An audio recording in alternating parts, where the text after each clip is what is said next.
back in the day when I was a little kid, I remember that there were something called mental institutions and mentally ill people, the family members that care and love that person. Yeah. Sent that person to a mental institution for his well-being. They didn't affirm the person. They didn't reinforce the Something person. he has to They do, didn't, and it's such a great thing for him to right now say, I'm going to scrap it. I mean, he could have said, I'm done. I'm not going to spend any more money. I'm too far behind. So that also tells you the importance of the messaging. Is blue. While OpenAI and Meta, for example, the only way they can incentivize good engineers is just with money. And those type of engineers are not mission aligned on the same way because their motivation is actually money. Elon has been able to gather people behind him who actually cares. There's so much stuff that goes on with unintended results from technology. And I really hope that people don't buy the story. Right. So what's happening? Every other company, they feel jealous, but they cannot do the same because they were not able to convince everybody to use their product. So how are we going to solve it? We're going to steal it.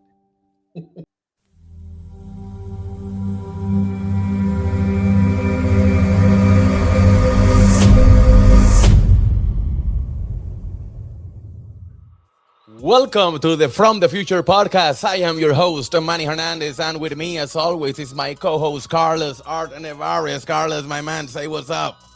What's up? We cut through the noise on technology, AI, crypto, financial markets, and the signals most people miss until it's too late. In today's show, we're talking about how it wasn't built right the first time. Elon Musk XAI is starting over and over again. A lawyer behind AI psychosis cases warns of mass casualty risk. Nyne, a startup founded by a father-son duo, gives AI agents the human context they were missing. Also, is Michael Saylor's strategy doing what Terra Luna once did? Trump crypto venture offers a guaranteed direct access to the team. I don't know what's going on about that, but they're asking for $5 million just to get access to the team behind World Liberty Finance. Lido launched a stablecoin yield product to expand beyond Ether. Andrew Yang proposed a tax on AI agents, employees, and Bernie Sanders wants to impose an AI moratorium on data centers. We'll break down what the headline says, what it actually means, and why it matters for your future. No hype, no fluff, just clear signals from the future. Let's get into it, Carlos, my man. Did you know that Elon Musk XAI is starting over again and again? I did not know that, Manny. I wasn't aware either, but I didn't use it. Well, that's the thing. He's been claiming that what they're building is the best thing since Coca-Cola, since day one. But, how come if that is the case, then, we got this article saying that it wasn't built right the first time. So he's starting over and over again. Of the original 11 co-founders who kickstarted XAI with Elon Musk 3 years ago, only 2 remain as the deep learning lab continues a personal overhaul to compete with Anthropic and OpenAI. That rebuilding, insists Musk, is by design. XAI was not built right the first time around, so it's been rebuilt from the foundations up. Musk said last Thursday on the social media platform X. This week, XAI co-founder Xiang Dai and Gudong San, I butchered those names. I'm for sure no. That's not how you pronounce those. I apologize up front. But it looks like they left the outfit after Musk complained that the company's AI coding tools were not effectively competing with Claude Code or Codex, rival programming assistants made by Anthropic and OpenAI, respectively. Musk said that the company held an all-hands meeting on Wednesday that focused on how to catch up which he predicted will be possible by the middle of this year. Coding tools matter so much because that's where their money is. Coding tools are seen as the key revenue generating tech for AI labs, and that makes XAI current lag on this arena more than a perception issue. It's an actual real business problem. What do you think, man? I think that, as you and I know, these companies that are going to succeed in the future are going to have AI coding, at the base, at the core. And I think that, as we are making big investments in our own infrastructure, so should everybody else that thinks they're going to have a future in tech. And I think that I have to give him some credit for saying, hey, I screwed up, right? Well, no, that is the advantage of having a leader who knows how to iterate. And, once you realize something is not working, the sooner you crash off and get back on the horse, the sooner you'll be back on it. The real problem here is that the way I see it, he's been hyping up Grok as a truth, ultimate truth finder, and, this amazing AI that he was able to build much faster, right? And with less money, which is true. I use Grok often and it's quite amazing. But I use it more specifically to check the realness of social media posts on X and things like that. So I use it as a general purpose. I think that where the real mistake was not so much on the capabilities of the coding tool, although they need improvement there. But it's also around the marketing. When I hear about Grok or XAI, I don't see it in the same category as Anthropic or Cloud Code or Code. That's Codex, yeah. With OpenAI, we look at ChatGPT in one way, but Codex in a whole different way. OpenAI realized this early on, and that's why they went in to create Codex. Grok, on the other side, focused on improving on the images algorithms and the general purpose side of AI, lacking behind on coding. It's good at coding, but if you don't have the right IDE, the right tooling that allows you to debug and deploy such code, then writing code on itself is not enough, and that's where the real situation is arising, I think. I agree. I think that, again, it's something he has to do, and it's such a great thing for him to right now say, I'm going to scrap it. I mean, he could have said, I'm done. I'm not going to spend any more money. I'm too far behind. So that also tells you the importance of the messaging for him and for the company. So I think, that the other thing is, if you write a good AI coder, it can code itself theoretically, so he should be able to come up pretty fast. And he has some of the best minds around these topics too. We have to give credit where credit is due. While OpenAI and Meta, for example, the only way they can incentivize good engineers is just with money. And those type of engineers are not mission aligned on the same way because their motivation is actually money. Elon has been able to gather people behind him who actually cares. Yes. Where, they make a lot of money. He makes sure they make a lot of money, but money doesn't seem to be the main motivation. You don't see engineers from XAI leaving just because Meta offered them a big sign-up bonus. That's right. They might be leaving because they don't align no longer with Elon, and that's good to see, because that means that they're not there for the money, and that's very important. We want people that are mission aligned, and once again, Elon being the head allows them to iterate much faster than all of these other companies who are plagued with a lot of bureaucracy inside that doesn't let them move. They're way much slower than what he's able to achieve. So we'll see. At the end of the day, Grok continues to work. It's empowering the algorithm of a whole social media platform right now. So it's not like it doesn't work, but it seems that he wants to get into the arena of where the real money is, which is coding tools, IDEs, and all these tooling that are revolutionizing enterprises. That's why you see so many companies also firing. That there's no longer a bad rap or a bad view of a vibe coder. Last year, Right.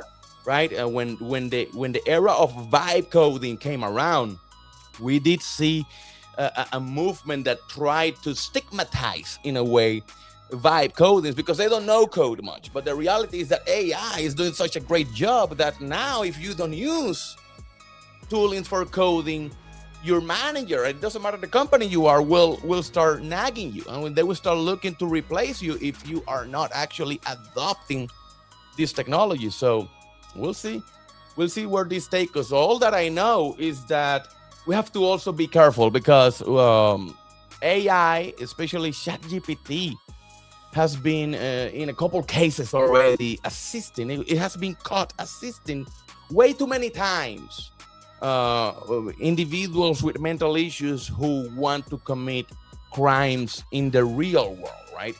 Right. It is a real risk because there are several individuals who are mentally challenged out there, and if we give this power, the power of AI, to them, and the AI is not able to identify that there's a real mental issue behind the user, the AI could be very well empowering many individuals to commit all kinds of crimes. As we can see here, a lawyer behind the AI psychosis cases is warning about a possible mass casualty risk. In the lead to the Tumblr Rich School shooting in Canada last month, 18-year-old Jessie Van Saylor spoke with ChatGPT about her feelings of isolation and an increased obsession with violence. And according to the court filings, the chatbot allegedly validated her feelings and then helped her plan her attack, telling her which weapons to use and sharing precedents from other mass casualty events per filings. She went on to kill her mother, her 11-year-old brother, and 5 students at an education education assistant before turning the gun on herself. And she is not the only case. We also have people like Jonathan Gavalas and another 16-year-old in Finland. These cases highlight what experts say is a growing and darkening concern. AI chatbots introducing and reinforcing paranoid or delusional beliefs in vulnerable users, and in some cases helping to translate those distortions into the real world violence. And the experts warn that this will escalate quickly. And so the question is, how do we fix it? Well, because I see how hard it is to get GPT to tell me anything it thinks it's outside the margins. Right? But sometimes then too many guardrails affect real users with legit intentions. Yes. So where is the balance in these things? Well, I sure hope it's not with more censure, right? I hope they don't start censoring stuff and saying you can't talk about this, you can't talk about that. Honestly, you and I talk about this, right? That the AIs are pretty much there to agree with you, to validate you. It's a mirror. That's what's happening. It's reflecting back to the mentally ill user, and it's reinforcing the paranoia, causing the situation. But then this is part of a much bigger conversation, if I am honest, because the reality here is that it's not the job of AI companies to deal with these individuals or to help individuals or to back in the day when I was a little kid. I remember that there were something called mental institutions, and mentally ill people, the family members that care and love that person, sent that person to a mental institution for his well-being. They didn't affirm the person. They didn't reinforce the person. They didn't, please the person because the poor baby, we gotta make him feel well. He's just a little mentally challenged. No, we hard medication, and if required, institutionalization. Because if you don't do that, now we have to be censoring or limiting the capabilities of technologies that could help us in a great matter, just because we don't want the technology to fall into the hands of a mentally ill individual that can use it for harm. So we're not going to sell knives anymore, Carlos, because a mentally ill individual can buy the knives, start stabbing people, and all of a sudden knives are the problem, right? Because that is how these articles are framing it, as is ChatGPT's problem. I agree that the moment I am asking ChatGPT about crimes or about how to get away with certain clear-cut law crimes, this is theft. This is no nuance here, right? This is murder, right? You're looking to kill people. You're looking to harm others. That, in my mind, should be an easy guardrail that most models could have, but it should be simple. It should be, you're just crossing clear lines that shall not be crossed. I shall not help you to build a bomb. I shall not be helping you to commit any theft, right? I shall not be helping you how to break into a car to start it up, right? I shall not be helping you to how to harm others or how to, put venom in somebody's coffee, right? So, but to me, those are clear lines. So how is that these companies are not, although I don't hold them responsible, I don't think they are. Society as a whole has been dealing with mentally challenged individuals in a way that is not the right way for many years. But aside that, why it seems like all of this pressure is falling on these companies? I do believe that they could have simple guardrails, but they should not be like right now. These lawyers are suing OpenAI. So that's the outcome of those lawsuits will have a lot of things to a lot of consequences that we may not want. And it's like everything else. I think new drugs, right? They're created for a purpose. We grab them and we use them for something else, and there's so much stuff that goes on with unintended results from technology, and I really hope that people don't buy the story and start pressuring these companies to put more guardrails, because to me, the responsibility relies on the user. It's the same way. I bought a knife. I use it instead of using it to cut onions, I went to use it to kill people. The creator of the knife, whoever forged that knife, is not responsible in any way, shape, or form. Yeah. But the knife, you could make it so that it doesn't cut that easily.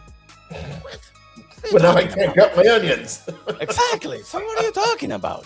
So, yes. But that's usually we should have guardrails. Let's make it plastic.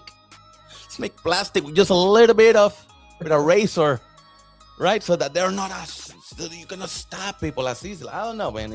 It's crazy. Sometimes when you break down the arguments that people have, you realize that it's just dumb.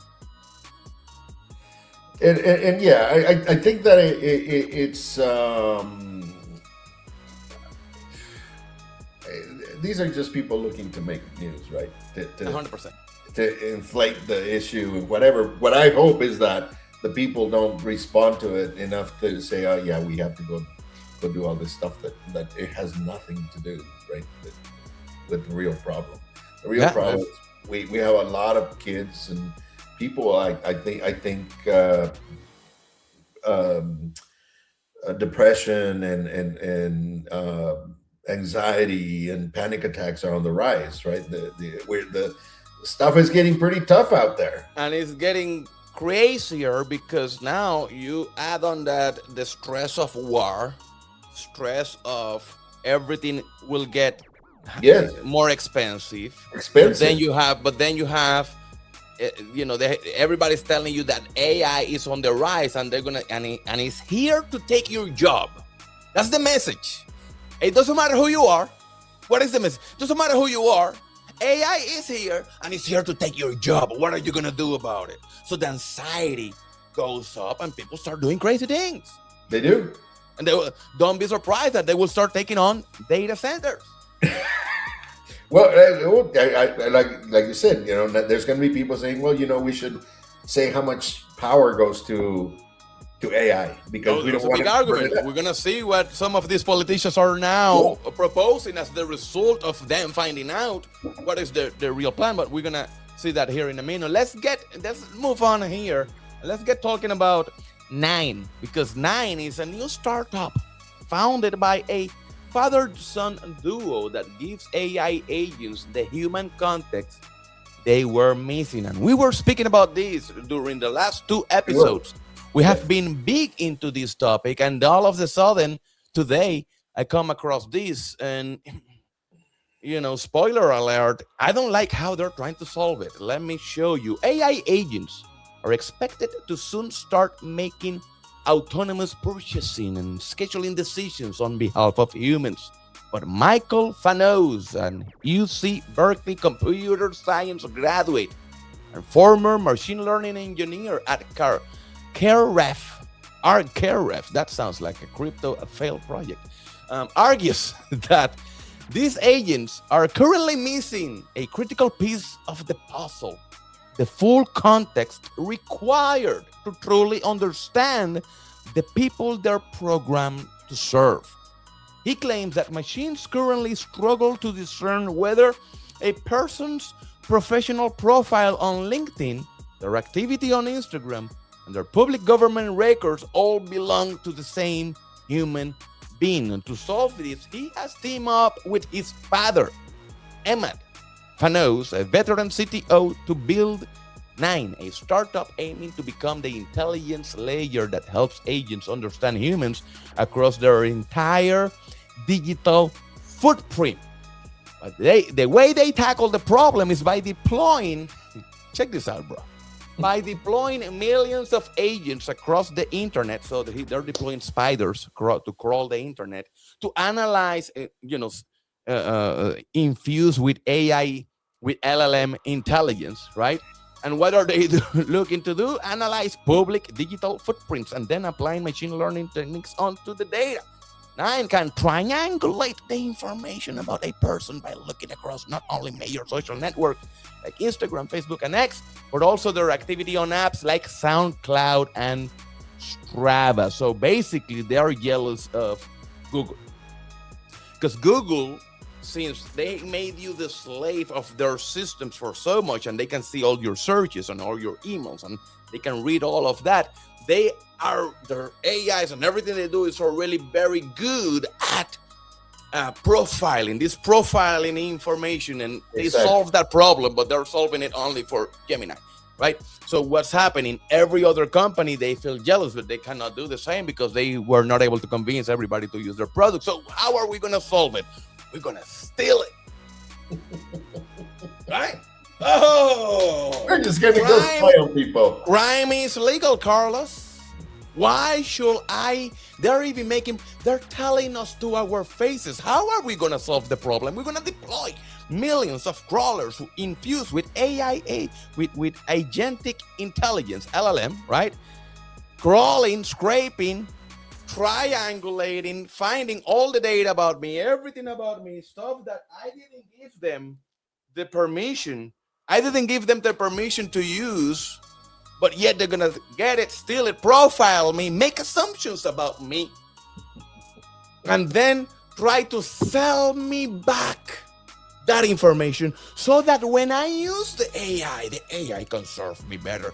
Go fuck yourself. That's what I say to that. Come on. Well, honest to God. I get it. I love AI. I'm using it. It's a great thing. But I also recognize that the way they built it was by using my data, your data, everybody's information. Yeah, sure. That's how they were able to train it. And now they want to sell it back to us as an utility bill. Oh, yeah. That's what Sam Altman is saying. Oh, they're going to pay me. And he said that. They're going to pay me. Just the same way you pay the electricity, or you pay for you just going to consume tokens, intelligence as a service. Yes. Crazy. That's why I'm so bullish on. No, I'm with you. I'm with you. There's ways to solve the problem without doing it the way they did, and we've talked about this very much. That it's but because when they did it, see, here's the deal, and here's what people fail to understand for the most part is that when they trained the first GPT, they did it under the disguise of open source.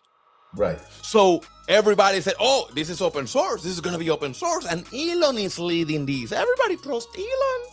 Oh, we love Elon. If he says he's going to be open source, it is going to be open source, and this is going to be a great help for humanity. So everybody went like this, and they allowed them to train for years, training. When they finally got the GPT-3, the version 3, everybody went like, "Oh, finally something that looks usable." And what was the first move by OpenAI?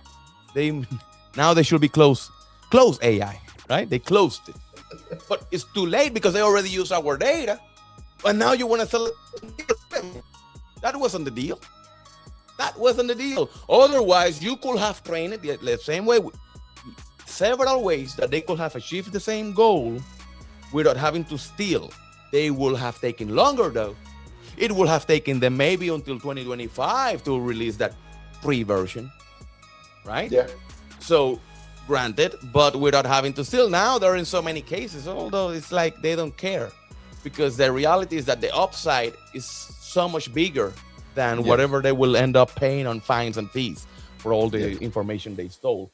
But here we got a father and son duo that they say, okay, but now this AI has a memory problem. We have been speaking about memory and how humans think and how, but that's me sharing. It's one thing to me share. That's right. With the AI of my choosing, the ability to also export that data so that I can take it. What is privately is whatever I have to share and whatever I want to keep private. But then they're saying, no, we're going to triangle all your data. We're going to scroll it. We're going to scrape it. We're going to rape it. We're going to know so much about you that by the time you come to use us, we're already going to know exactly how to serve you. But the reality is aren't you? We will know exactly how to manipulate you. That's what they're telling me. That's how I read this. Okay. So you're going to scrape all this data. You're going to find all my Facebook posts from 10 years ago, right? All my life, all my LinkedIn, all my X, all my music playlist. You're going to create that profile so that you can use to do what exactly? It's not to better serve me. It's to manipulate me. It's to manipulate me. It's the only logical explanation. And that's what these guys are doing. So I don't know about you guys, great idea, bro. But very dystopian. Very dystopian. I don't think I'm gonna be investing on Nyne anytime soon. I'll tell you that much. But don't forget that this episode is brought to you by Voice Sales Flow. Voice Sales Flow can transform your website with sales agents that intelligently help your visitors. Deploy AI-powered voice assistants that help your customers answer questions, drive conversations 24/7, and it's like having your best sales rep available all around the clock. Instead of having a boring chatbot that doesn't do anything on your website, have an AI-powered assistant that can nurture your leads. It can help your customers, and it can deliver hot leads to your inbox 24/7 without you having to be behind the wheel. So you can go live in minutes. You just create an agent, you train it, you customize it, and then deploy it. It just takes 5 minutes flat, and the price are very, very affordable. So to join the thousands of businesses who are already using Voice Sales Flow today and start increasing the leads that you get from your website today. Also, my man, Check this out. Saylor. Have you been keeping an eye on Michael Saylor? What he's doing? Not lately. Uh, He wasn't too entertaining. Are you familiar with his what many people call his Ponzi scheme? Well, yes. And it's crazy. So basically, some people are wondering if is Sailor strategy doing what Terra Luna once did. If you look at the structure of what he's doing, it's very simple to what Luna used to do. The MSRC, MSTRC preferred shares pay around 11.5% yield, while USD from Terra Luna used to pay around 20. But when you study the loop, it's the same thing. You issue capital, you buy the asset price goes up, the balance sheet looks stronger, so you issue more capital and you repeat the loop. So basically, many people look at it as a Ponzi scheme. And I don't think it's a Ponzi scheme, if I am honest, right? Because, what he's doing is he raised capital, he buys Bitcoin with it, then the Bitcoin prices rises, then he dilutes, he issues more shares, right? And raise more capital again. But the reason why it doesn't follow what a traditional Ponzi does is because of this. And when you look at Terra Luna, the collateral was internal. It was a coin they printed. They created USD. Yes. They created Luna. In the case of strategy, he's using Bitcoin. He didn't create Bitcoin, and Bitcoin is an external, right? Yes. Asset. Is a bank run possible with Luna? Yes and no with strategy, because the earliest put date is on September 2027, and there's no real trigger for liquidation. We'll see that also down below. Is Bitcoin pledged as collateral in Luna? In Luna didn't have, it was circular. You have Luna and USD, just two assets. It was algorithmic. Where in strategy, there's zero collateralized debt, and there's also no risk of liquidation. But now, where is the yield coming from? Well, Luna used to promise 20. Strategy doesn't promise any yields, but still they pay you yields. So where is the yield coming from, right? So what I wanted to show here is that the mechanics are different. The mechanics are different, but still feels like a Ponzi scheme. Why? I mean, the risk, Michael Saylor managed to lower the risk a lot with the way he developed the whole structure. Mm-hmm. But in my opinion, it has an Achilles heel, which is Bitcoin itself. Everything of what he's doing depends on the fact that Bitcoin must succeed. Well, I think from that perspective, he's no different than any other fund, right? I mean, that's exactly how funds work. They buy. But if you have an asset, if you did the same with something like gold, silver, oil, platinum, these other commodities, it's way different because there is a physical equivalent. Worst case scenario, you use the gold. Worst case scenario, you use the silver, the platinum, the oil, right? You make gas, right?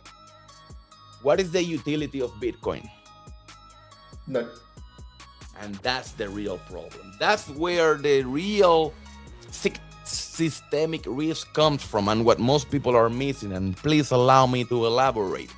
Bitcoin was proposed in 2009 by Satoshi Nakamoto as a peer-to-peer payment system. It was a proof of concept aimed to show the real value of a new technology called blockchain technology. This blockchain technology is a decentralized ledger technology that allow a decentralized view of records into a ledger, basically a way to create digital scarcity. And to prove that, he created a digital coin called Bitcoin as a proof of concept to show and demonstrate the value of this blockchain technology, which in turn could then be used as a peer-to-peer payment system. The idea was to make Bitcoin that peer-to-peer currency, exchange of value currency, replacing the dollar. That was the original idea. Everybody loved it. I was behind it. I became a Bitcoin miner. Everybody was happy. Around 2017, when the explosion of smart contracts with the birth of Ethereum and the smart contract and all these many companies came, the narrative of Bitcoin started to shift. It wasn't so much about peer-to-peer systems because they understood by them that a 10-minute blocks was not as fast enough for that blockchain to empower a peer-to-peer payment system. So the narrative started to change towards, no, this is digital gold because it has all the features except that is not physical. And then it even acted as a better because now gold is heavy and I have to, to move it across borders is hard to store it versus, I can have Bitcoin in a ledger. So digital gold took the lead as the narrative of Bitcoin as a valuable. Why is Bitcoin valuable? It's digital gold, they say. Digital gold. Right? Oh, the store of value. Okay, I am with you.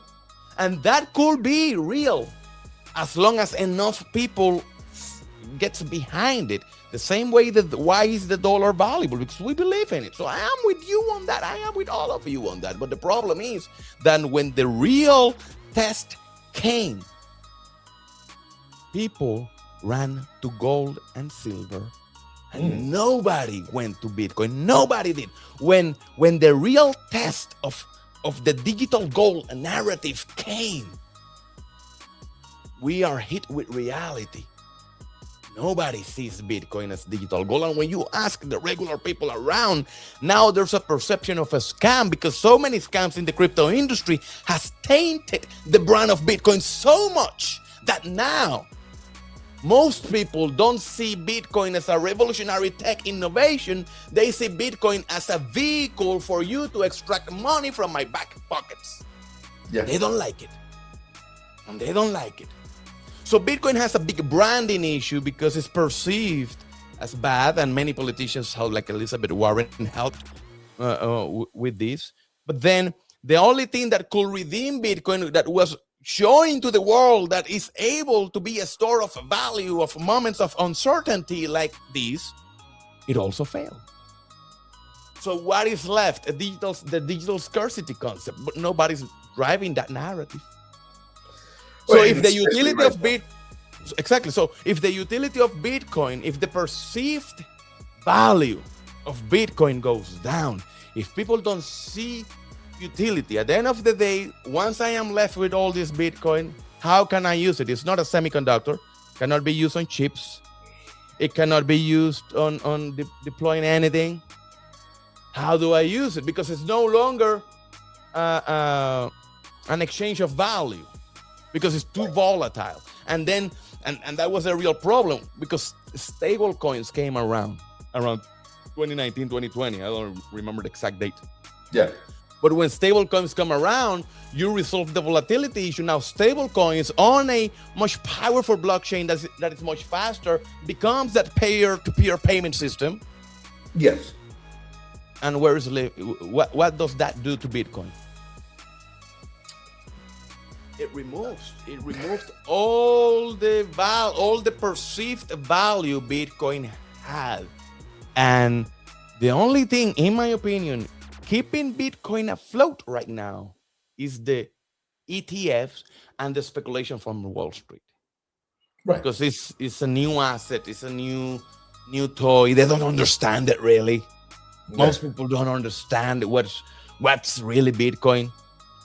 But soon, once they realized the reality, then what's going to happen to Michael Saylor? What's going to happen to everything of what he has done? Not only that, the reason why Satoshi left was to remove the head figure of Bitcoin. But then here comes Michael Saylor, and he hijacked that position. But because if you ask anybody right now, who is the CEO of Bitcoin, Michael Saylor took that position. He's not officially the CEO, but he's the head figure. He So definitely. what will happen? In front. Exactly. So what will happen to the price of Bitcoin the day he sells one Bitcoin? I don't believe it anymore. What will happen to the price of Bitcoin if he's not behind it? Who will be? But not only that, because people forget this. There's a lot of Bitcoin dormant in a lot of what we call Satoshi wallets that belong to Satoshi Nakamoto. Imagine that Satoshi comes out of the nowhere today and just activates one of those wallets and move one Bitcoin, just one. Satoshi Nakamoto wallet sells Bitcoin for the first time ever. So is it really a store of value? So that is the Achilles heel. The whole strategy of Michael Saylor is hanging from. It's way too risky for an 11% yield. That's all I'm going to say. Well, again, I think at that point, it just starts behaving like any other share of stock, right? It's just perceived. But every other share, you have a company, you have utility. The company is producing something. There is some revenue. There is user revenue. Right? Supposedly, right? But you know the markets and how they. But at least everything is made up nowadays. But at least there is this perception, right? This illusion. Yeah. And that doesn't exist on strategy because when you look at strategy, all you're looking is at Bitcoin. You're not looking at anything else. Mm-hmm. So we'll see what that happens. But now, check this out, my man, because you're president of the United States, Donald Trump. It looks like he's now a pay-to-play president because it looks like you can pay him if you offer him $5 million, you are guaranteed direct access. The Trump crypto venture offers this, and the price of the Trump token went up big time after the announcement because investors in Warren Liberty Finance, the crypto venture co-founded by President Ms. Trump and his sons, have secured what the company described on his website as guaranteed direct access to certain members of its team for those who lock up $5 million worth of their tokens for 6 months or more. The proposed arrangements, which World Liberty published on its website on February 25th, creates a privileged tier of token holders, appearing to undercut its previous public pledge to democratize access to finance. Super nodes is how the firm refers to investors holding 5 million. So you buy the Trump token, and now you're a super node on the Trump team. You get direct access. You're a democratic holder because it democratized it. Decentralized autonomous organization. This is a DAO. So they democratize access. Now, I'll tell you this. Is it corrupted? Yes. It's corruption. But at least they have created, for the first time ever, a clear path for access to the regular people. Yeah. Because before it didn't matter if you had the 5 million or not. You just cannot get the access. Yeah. But now you know it doesn't matter who you are. But if you have $5 million, you can get access to the president of the United States. And 5 million of you can get together and put $1 in. And the ROI on that is amazing. If you look at Big Bibi Netanyahu, and the ROI he's getting on all his access to the president, you can tell that it's a great investment. Right. So we'll see. We'll see what happens. I mean, I do believe that once a new administration takes over, they're going to come after him for this. But then I think that the card he's going to play is, okay, I could have gone after all of you. Right. I could have gone after Nancy Pelosi. I could have gone after all these you criminals. And I didn't. So, yes, call me out. They're going to call out Trump. He's a scammer. Blah, blah, blah. But that's it. That's all we're going to get. They're not gonna ever go after him the same way he's not going after them. And that, I think, is what's really happening. And scratch my back, I'll scratch yours, and that's it. Because, bro, it's on your face. It's no longer, before they used to do these moves, behind closed doors, and it was always a leak memo or something, and there was always debate. Oh, it's just leaked, just an employee. That is mad. No, they're telling us to our face, hey, pay me $5 million, you get access. Holy shit. Right? What a smart contract. Oh, man. Oh, yeah, it's all automated, by the way. You worry not. You worry not. You show up with that token to the entrance, and Secret Service will say, right ahead, sir. Oh, my man. Well, we'll see, man. It's a show. We just we got no control over it. We cannot affect it.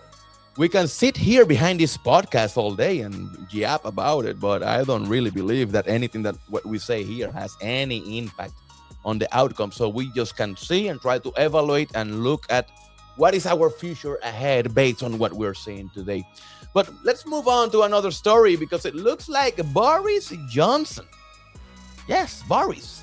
Crazy Boris now says that Bitcoin is just a giant Ponzi scheme. But let's go to our correspondent, Gabriel Haynes, so he can explain to us what is that Boris really thinks. I was in church last week and a good man came up to me and he said, Boris, I'm in dire financial straits. And I said, John, what's the matter? You're a good, upstanding lad. And John said to me he was trading 100x leverage on Hyperliquid. And I said, Hyperliquid?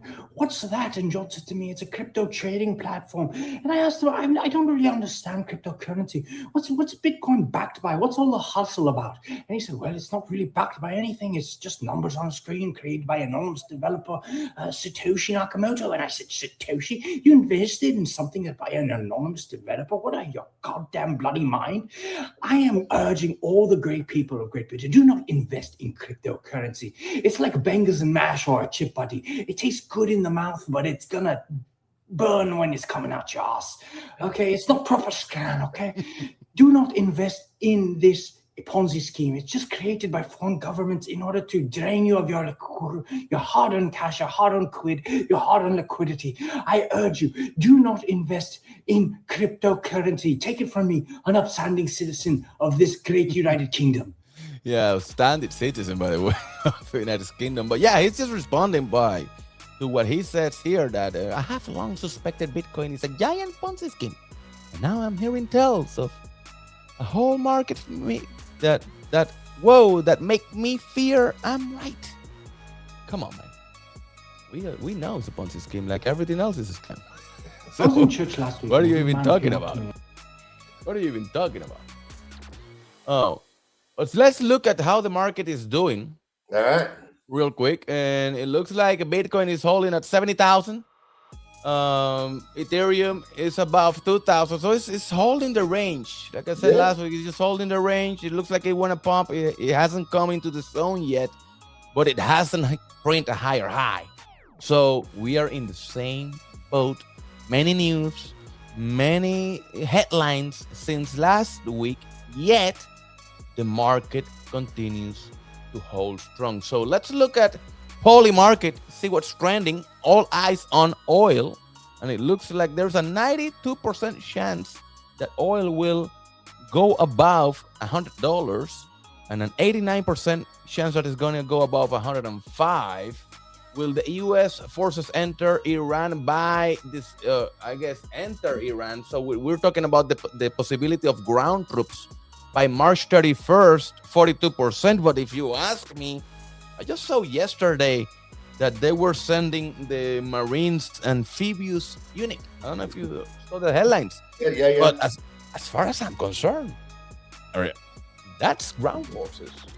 Yeah. That's already boots on the ground. Oh, yeah. It's an amphibious boat. It's just going into the shore. It's not. What? They're not going to use the roads. They're going to use the rivers.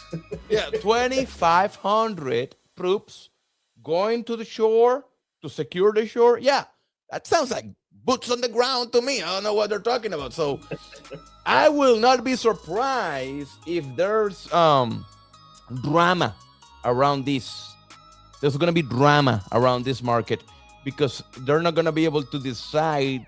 You know, what does boots on the ground means? When the first soldier gets to shore? When bomb hits? Well, no, but the bombs are already falling. So this is about U.S. forces. This is boots on the ground. So this is actually, you know, ground troops. Yes. But this amphibious unit is a ground troop. It So as far as I'm concerned, this is already a yes. Actually, we should be able to bet on this and make some money because this is yes and yes. This is no. You see what I'm saying? Like it's yes or yes. It's yes or yes. It's already in. As far as I'm concerned, I should bet on it and then come tomorrow and say, resolve it. I don't know. We'll see. We got the Oscars coming up, but honestly, who's looking at the Oscars? I saw some influencers trying to they went to wherever the Oscars are being hosted, and they're, you know, crazy DJs on X. And they're trying to get insider information about all these to see who wins, who are the winners. I don't know. But I don't think nobody's paying attention to the Oscars this time around. I'll tell you that much. It's too entertaining to be watching everything else. Yeah, 100%. So, but let's talk about Lido, because Lido has launched a stablecoin yield product to expand beyond Ether. And we will see more and more companies do the same. Instead of offering you yield on volatile assets like Aave or Ethereum or else, they're going to start offering the yield, offering to pay you the yield on stable coins, which reduce the risk for users and increase deposits on their protocol. So Lido has launched a new stablecoin yield product, EarnUSD, allowing users to deposit USDC and USDT into a pool vault that automatically allocates funds into different DeFi strategies to generate returns. And this is where they're failing to tell you exactly what are they going to do, but I'm assuming that they're going to just deposit that as collateral into lending protocols, low risk DeFi systems, and generate the yield from there. Because if not, where is the yield coming from, bro? Right. The launch expands Lido beyond its traditional Ether-focused offerings, introducing two simplified yield vaults, EarnUSD for stablecoins and EarnETH for Ether-based assets, designed to make earning crypto yield more hands-off for users. So we are great to see Lido expanding that ability, because this podcast is brought to you by the DeGen wallet, your money on chain forever. And in this wallet, guess what? You have a Lido integrated natively. One of the first, if not the only, mobile wallet that allows you to stake and earn a yield on all your Ethereum natively from the app without having to connect to Web3 services, get phished or get fooled by emails. You don't have to worry about none of that, because from the wallet directly, you can go to the earn section and stake all your Ethereum and start accessing these new types of returns instantly. So download the DeGen wallet today and join the decentralized generation. This podcast is also brought to you by our good friends at RecordsDetective.com, your source of comprehensive data, lookup access, reliable vehicle history, fund carrier data, property records, and more. Professional grade tools trusted by businesses and individuals. If you are in the market, for example, looking to purchase a vehicle, an used vehicle, don't fall victim of scams. Don't buy a lemon. Come to recordsdetective.com and check that VIN here just for $1, just $1.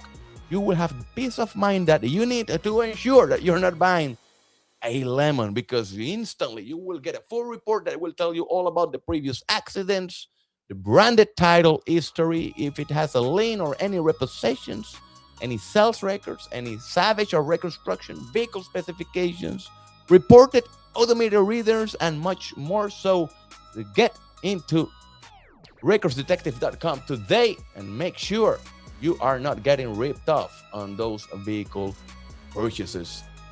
Carlos, my man, did you see what are our politicians are proposing now. You want to see the new proposal? Check this out, because Andrew Yang now says we need to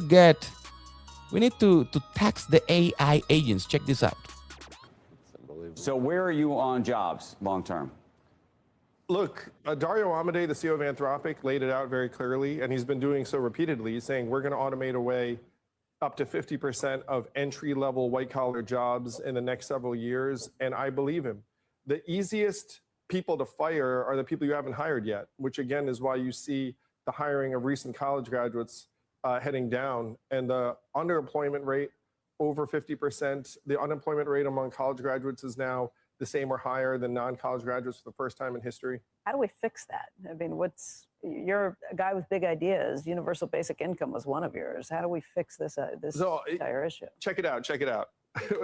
You tend to tax things that you want to discourage and you want less of. And we're going to be in a position where we want to shore up labor in every quarter, in every organization and environment. We should actually try to stop taxing labor, because tax the agents instead. Yes, exactly, Becky. And by the way, there you have it. They want to start taxing the agents. What do you think, my man? Which agents? That's the first comment. How do you even track?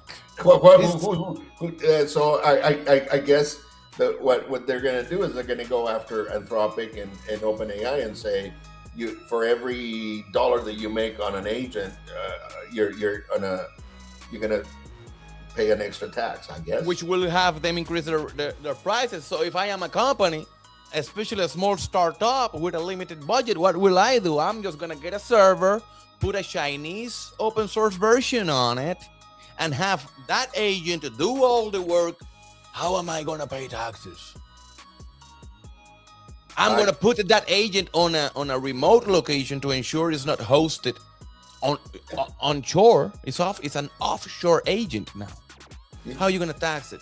So that's the thing. These politicians, they always want to start apply the old models to the new ways, and taxes as a whole, taxation is theft. As far as I'm concerned, it's not the solution. It's just not the solution. What is the solution? I don't know. Honestly, I don't know. I don't know that it's something that needs to be solved, right? Like, so think about the old movies, the Star Treks, and the ones that had seen the vision of one day artificial intelligence or artificial life forms are going to take over. Their whole thing was like, well, yeah, it hurts, right? As it's happening, it's hurting because I'm losing my job, I'm not getting enough food, whatever it is, but it forces the society to adapt and to reallocate the use of their time into things that actually generate value. No, right. You're right. And the real problem that I see is that we have been conditioned for so long to think that our job is our purpose. So most people foolishly think that whatever they work, they do is their purpose on life, and that's not the real purpose. And of course, yes, we as part of humans and part of our purpose is to add value. So yes, many times the job or our job is the way in which we add value into society. But the reason you're doing it is not because you want to add value. The reason you're doing it is because you want to get money. So the incentive mechanism is what has us broken, because it got us in a rat race that make us chase money 24/7 for the most of our lives, preventing us from slowing down and taking the time to enjoy life. Exactly. And that's the real problem that I see here. But hopefully, if politicians and bureaucrats let things be, we should be able to, by one generation or two, relearn again how to be humans. Because I think that along the way, we forgot how to be human. And now we behave more like a machine that needs to produce. Because the moment you're not producing, you're a leash. And even if you don't have that sort of thinking, look, I have 5 children, right? And they're all older, and I come to visit them every once in a while. I'm their dad, and I get to see them for like a few seconds. Why? Because they're all making money. They're all busy with their jobs and whatever. And for them, the job is no longer what they are. It's just a means to buying more electronic toys and all this stuff that they want. But what is that life? Buy electronics. So Get I entertained. was talking to my 19-year-old, soon to be 20, and he's telling me how stressed he's about life and how everything's going. He doesn't know how he can afford to live and blah, blah, blah. And I told him, you know what, when I was young, you just added more water to the beans and everybody just huddled together, and that's how you made it work, right? At 19, we didn't even think about those things. We didn't even care. We woke up in the morning and we were like, I'm still alive. Thank you. Thank you, God. I gotta go milk the cow. I'll be back. It was more easy. Maybe that back then is because I didn't have nothing to lose. So when you don't have nothing to lose, you don't care as much. Exactly. You know, for folks like you and me who grew up, I grew up in a very poor situation, but you know, we had everything we needed on our farm, and but growing up in an analog childhood was actually a blessing, because it forced us to get into the real world. From a very early age, we were already dealing with strangers outside and having to confront life, and we didn't see anything as an asset. If I had an asset, maybe it was a bicycle, but I didn't have a phone in which I'm creating content and I'm creating this image of a social media that now I have to live by, and now I have to adhere. And when I get into the real world and I encounter people that saw my post in social media, I need to show up as if I am. And what, bro, you're 19. What the fuck? You chill out, smoke a blunt, go to the beach, run, get a girlfriend, do something, for God's sake. Get off the phone. I'm telling you, and my friends, similar. One of our friends came to go take his kids skiing in Utah, and I met him about the resort. I'm like, don't you need to go skiing? He's like, I probably won't even see them. He's like, they're already out doing something with their buddies, and it's like they have a complete social life, a complete social structure. But what occurred to me was that, you know, when you and I were growing up, not having enough just meant grouping up with somebody else, right? Like my whole family contributed to everybody's welfare at once, right? It forced us to help each other and to depend more on each other. And now the tool that was supposed to bring us together is the tool that brings us apart. Well, even when go to any restaurant and there's the couple, each on their phone, right? And I'm like, aren't you guys gonna talk? Like, what's going on, right? And when they do talk, it's all about, did you see this on Instagram? Did you see that on blah blah blah, right? And how many likes I got? What? Or they're fighting over the fact that I don't have access to your Instagram, and I should have access to your Instagram because I don't know who you talking. No, because now trust is lost completely. The moment we told everybody that this is private and nobody should get into this, not even your wife can get into this. That is the moment trust was broken, and it's the number one cause of divorce. Many times they're not even cheating. It's about they want to hold to their privacy so much that now that other person think you're doing something that you're not really, but you're just on principle. Privacy. I'm an individual. Well, if you are an individual, you should not have gotten married, right? Because it takes two to run a marriage. But So I think that we are looking at a next generation. My kids are in college, and they are worried about what's going to happen with AI. And my response to them is, learn to live with it, adapt. AI doesn't supersede the need for the human. And whatever you do now, you have to run it through that filter. Is this AI proof? Unless you are in the side of AI, because if you are an orchestrator of AI, then you're good because companies will need you. But if you don't want to specialize, or let's say I don't want to work on AI, good, But now you have to make sure that whatever you work on cannot be replaced by AI. Look, there's no question that the things we can do now because we have AI are just so, it's amazing, right? Like, it's so much better. No questions about that. I had one of my one of the people called me last night at 10 p.m. and go, hey, I need you to do this because we forgot to do it, and we're talking something that would have taken weeks to do, right? And they bring me two websites and they say make it look like this third website, but blend it all together. And like, okay, well, it takes weeks to do that. And they're like, can it be done in the morning? I'm like, it's 10 p.m. They're like, well, I thought that you had some really cool models that you can use. I'm like, I do. That's gonna also become the problem because now, but you're gonna use AI to do it anymore. And now all of a sudden, something that used to take 3 weeks, you're forced to do it in 5 minutes. And the thing is like, yeah, the AI will pop it in 5 minutes, but let me refine it. I need to read it. You know, the AI writes the content. I need to make sure that the content is accurate. Because otherwise I'm gonna give it to you, you're gonna give it to an investor, and the investor is gonna read it, and he's gonna assume that's a promise, and that's something just stuff that the AI wrote in, right? Many times I have seen when doing pitch decks and things like that, the AI loves to make up the user data. Like you already have 100,000 users and you already have all this revenue and all of this.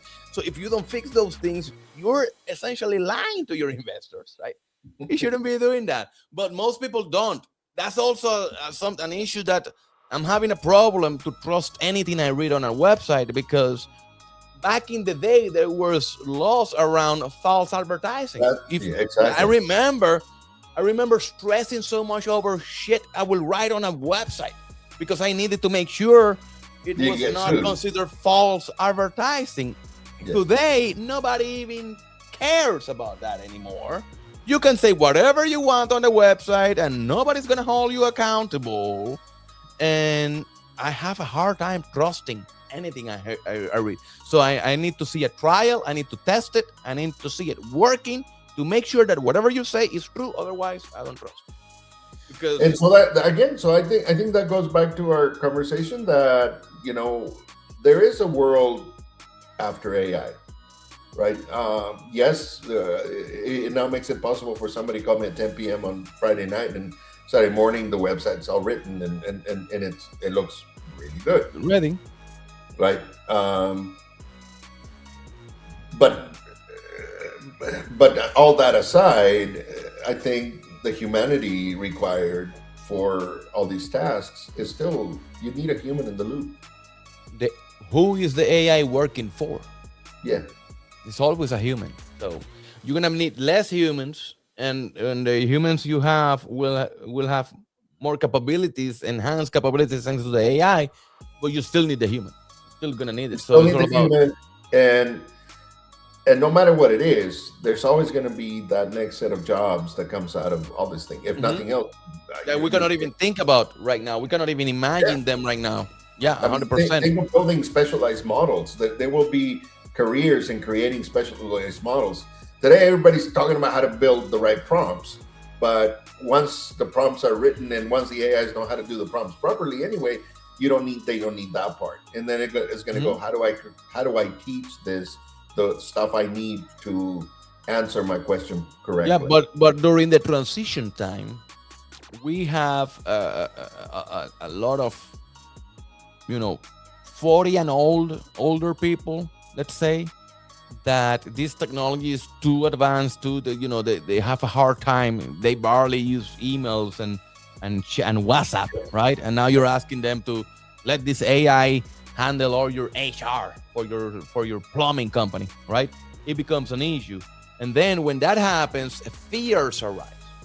And when when a segment of the population is on extreme fear for their survival, they go to the politicians. Solve this problem for us. And the politicians will come with ideas like these.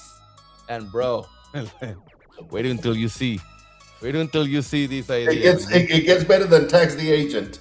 No, check this out. Thanks very much for joining me. I will soon be introducing legislation calling for a moratorium on the construction of new data centers.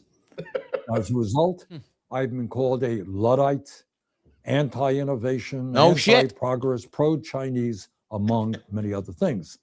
So, why am I doing that? Why am I calling for a moratorium on the construction of new data centers? Bottom line, we are at the beginning of the most profound technological revolution in world history. That's the truth. This is a revolution which will bring unimaginable changes to our world. This is a revolution which will impact our economy with massive job displacement. It will threaten our democratic institutions. It will impact our emotional well-being and what it even means to be a human being. It will impact how we educate and raise our kids. It will impact the nature of warfare, something we are seeing right now in Iran. Further, and frighteningly, some very knowledgeable people fear that what was once seen as science fiction could soon become a reality. And that is that super intelligent AI could become smarter than human beings, could become independent of human control, and pose an existential threat to the entire human race. In other words, human beings could actually lose control over the planet. And in the midst of all of that, all of this transformative change, what I have to tell you is that the United States Congress hasn't a clue, not a clue, as to how to respond to these revolutionary technologies and protect the American people. And it's not only not having a clue, they're out busy raising money all day long from AI and their super PACs, which is a whole other problem. As many of you know, the AI revolution is being pushed by the wealthiest people in our country, including Elon Musk, Jeff Bezos, Larry Ellison, Mark Zuckerberg, Peter Thiel, and others. All of these people are multi-billionaires who, if they are successful at AI, will become even richer and more powerful than they are today. What I want to do now is not tell you my fears regarding AI and robotics. I want you to actually hear from them, the billionaires who are pushing these technologies. Listen carefully to what they are saying. Elon Musk, wealthiest person alive, stated that, quote, AI and robots will replace all jobs. All jobs. Working will be optional, end of quote. Dario Amodei, the CEO of Anthropic, predicted that, quote, AI could displace half of all entry-level white-collar jobs in the next 1 to 5 years. And that, quote, humanity is about to be handed almost unimaginable power, and it is deeply unclear whether our social, political, and technological systems possess the maturity to wield it, end quote. That's Amodei. According to Demis Hassabis, the head of Google's DeepMind, this is Google's DeepMind, the AI revolution will be 10 times bigger than the Industrial Revolution and 10 times faster. All right, you got that? That means it will have 100 times greater impact on society than the Industrial Revolution had. Jeff Bezos, the fourth richest person in the world, has been pushing his staff for years to think big and envision what it would take for Amazon, which he owns, to fully automate its operations and replace at least 600,000 warehouse workers with robots. 600,000 jobs gone, robots doing the work. Bill Gates, also one of the wealthiest people on earth, predicted that humans, quote, won't be needed for most things, end quote, such as manufacturing products, delivering packages, or growing food over the next decade due to artificial intelligence. Mustafa Suleyman, the CEO of Microsoft AI, said most white-collar work, quote, will be fully automated by an AI within the next 12 to 18 months, end quote. Jim Farley, the CEO of Ford, predicted that AI will eliminate, quote, literally half of all white-collar jobs in the US, end quote, within the next decade. I want you to hear this one. Larry Ellison, also one of the richest people on earth and a major investor in AI, said that there will be an artificial intelligence-powered surveillance state where, quote, citizens will be on their best behavior because we're constantly recording and reporting everything that is going on, end quote. Dr. Jeffrey Hinton, considered to be the godfather of AI, believes there is a, quote, 10% to 20% chance for AI to wipe us out, end quote. Mark Zuckerberg, the 5th richest person in the world, is building a data center in the state of Louisiana, a data center that is the size of Manhattan and will use 3 times the quantity of electricity that the entire city of New Orleans uses every year. All right. Now, for many years now, leading experts have called for regulation and reasonable pauses to the development of artificial intelligence to ensure the safety, the very safety of humanity. Let's go back to our good friend Elon Musk. He said back in 2018, quote, this is Elon Musk, mark my words, AI is far more dangerous than nukes, so why do we have no regulatory oversight? This is insane, end quote, Elon Musk. In March of 2023, over 1,000 business leaders in the big tech industry, prominent scientists, AI researchers, and academics co-signed an open letter entitled, quote, Pause Giant AI Experiments, end quote, stating, we must ask ourselves, should we let machines flood our information channels with propaganda and untruth? Should we automate away all the jobs, including the fulfilling ones? Should we develop non-human minds that might eventually outnumber, outsmart, obsolete, and replace us? Should we risk loss of control of our civilization? Should we risk loss of control of our civilization? Such decisions must not be delegated to unelected tech leaders. Therefore, we call on all AI labs to immediately pause for at least 6 months the training of AI systems more powerful than GPT-4. This pause should be public and verifiable and include all key actors. If such a pause cannot be enacted quickly, governments should step in and institute a moratorium, end of quote. That is what some of the leaders in the AI industry have said. Oh, wow, my man. So Wow. what do you think? What's your take? Well, first of all, you know, he took bits and pieces of what everybody said and put it all together and say they all said it, which is not true, right?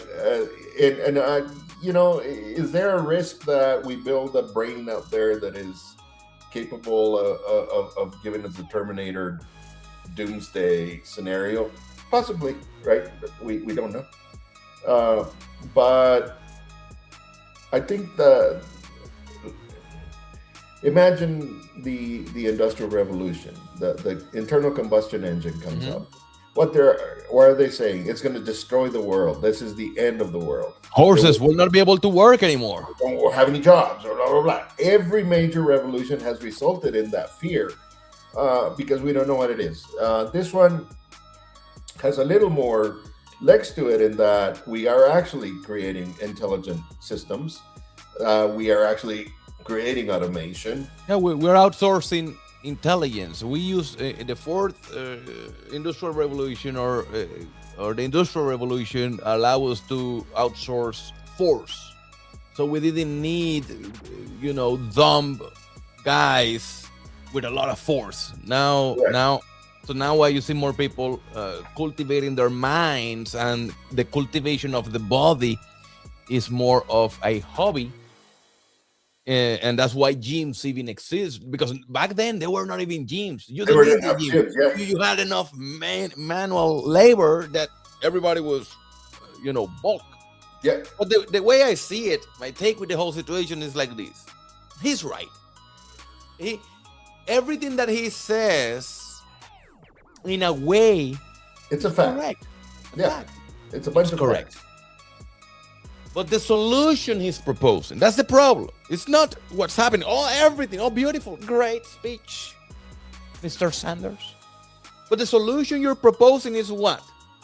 Moratorium. Let's go. Let's not forget about the moratorium. He went above that. He says we're gonna roll back to GPT-4. Something very interesting. Yeah. Very interesting across the whole speech is that he spoke about everybody. Every major AI, Elon Musk and Jeff Bezos and Larry Ellison. Why he didn't mention Sam Altman? He didn't speak about him at all. But then when he comes to the solution, he says, we all have to go back to GPT-4. He didn't say Claude 4. He didn't say Grok 3. He said GPT-4. Who is he in bed with? Who is he in bed with? Right? Not he's telling us. Sure. He's telling us he's in bed with Sam. He's in bed with Sam. But then he's proposing this AI moratorium. So what are we gonna do? We're gonna roll back. We're gonna stop the development. We're gonna halt the training, and until we figure out what to do. Until politicians figure out what to do. Good luck with that. A few hundred years, yes. Yeah, but meanwhile, China carries on. So by the time we resume, they're way ahead of us.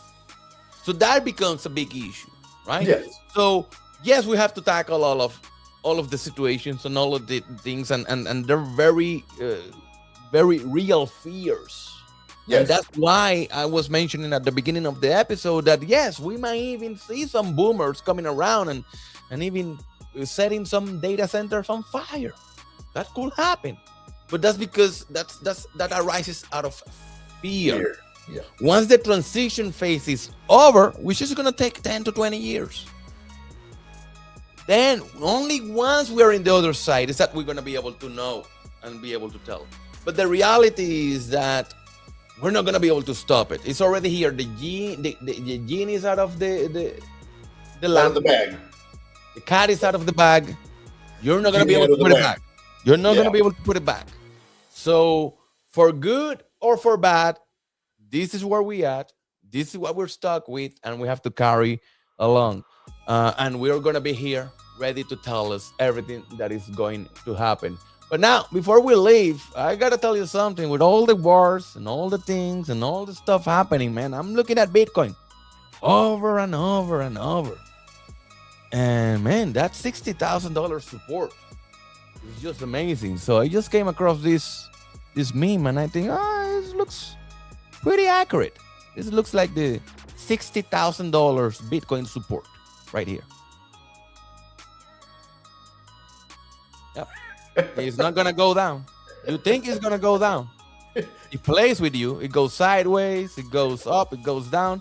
But it stays around there. And honestly, I don't think we're going to go down. So, a lot of people are calling for $50, 50,000 and 40,000. I think we're going to be stuck here on this beautiful 60,000 and stay around there. So let's hope that is the case and we remain, because otherwise I risk getting liquidated. I don't want to get liquidated.